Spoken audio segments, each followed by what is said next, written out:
Well, here we are at the beginning of our wedding, which we had no control over. We weren't even given a guest list to approve.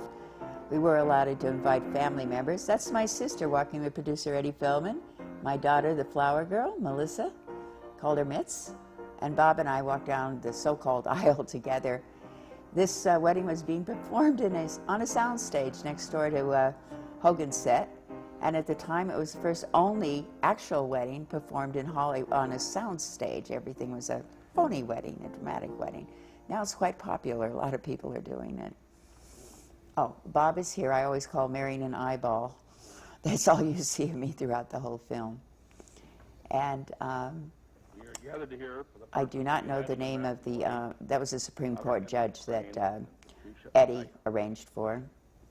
The family was the first Oh, he couldn't pronounce my wedding name, my first married name, which was Atea, and nobody could pronounce it, so Ariai or something called me. Most of the poetry and all of the romance of the human race has been inspired. And then Bob, I don't know if he wasn't listening or was nervous or what, but you see him in a moment, when they ask him to repeat after me, he does this like, what, huh, type of thing, and it cracked him up.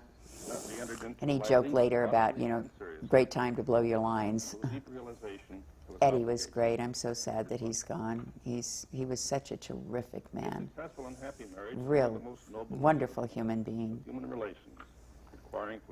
And that's my gorgeous sister, who was then married to Eric Braeden, who stars on The Young and the Restless. I think he's the top male soap star in America. And they've been married for a while. That's my little girl. The thing that created this is, since we met on the show, we wanted to celebrate our marriage and work with these people almost daily. We considered the show a family, everyone from the, from a gopher to the cameraman to whatever, and invite their families. And this would involve about 350, 400 people. And as Bob was broke when I married him because he'd just come out of a divorce. In fact, he was in debt. He had to borrow money from his lawyer to get through the divorce. So we couldn't afford to get married in that type of wedding. So Eddie Feldman generously, with Bing Crosby Productions, who owned Hogan's Heroes, put on this huge wedding, and they just took over. I never saw the wedding. I didn't even see my bridal bouquet until it was handed to me when I walked in the room. Bob thought he was going to get married as Hogan, but I think the reasons Crosby actually put this wedding on was for publicity for the show, and it was a write-off for them, basically. My wedding was a write-off. Patricia, this ring I give thee, in token and in pledge, of our constant faith and abiding love. Would you join your right hands, please?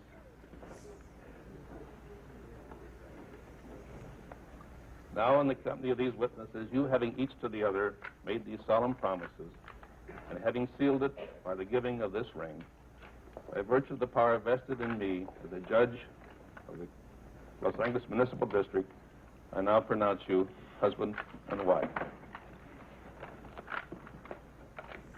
Great shot of the kiss. Thank you. I guess I'd lost up my line. Right there. Thank you. I don't know the line. All right, that's the rehearsal. Yeah, Eddie wants to know if we can do a pickup on that. Can we get the kids to brother? If we could get the immediate Hogan cast up here for some pictures. Larry, Werner. Yeah, I got married in the Hilda wig.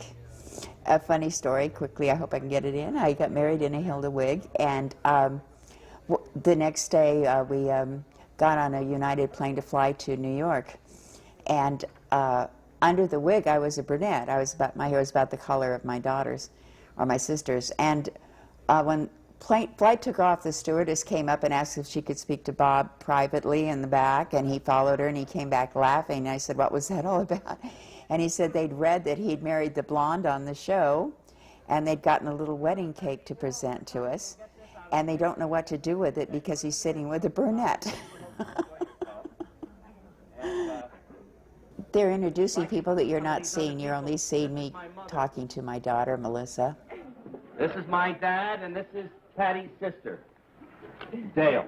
Are you doing anything tonight, Patty? Yes, you are. Right now, the only sad thing about this is looking at Larry's face. He passed away about a year ago, I guess, from lung cancer. He was a sweetheart. He was my best friend on the show after Bob.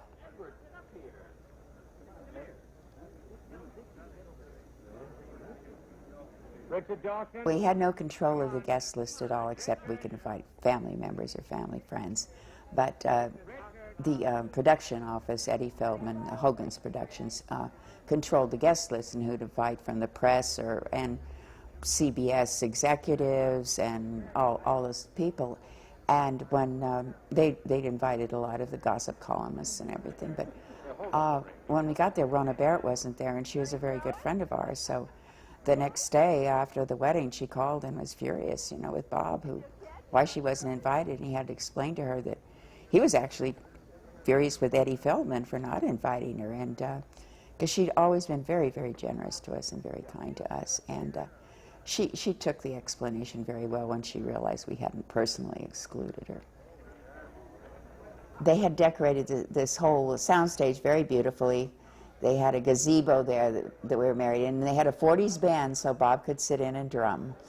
And people were dancing. Oh, I remember it like it was yesterday. And while I'm narrating or speaking about this, you probably have seen me smiling since it first came on. I just cannot not smile.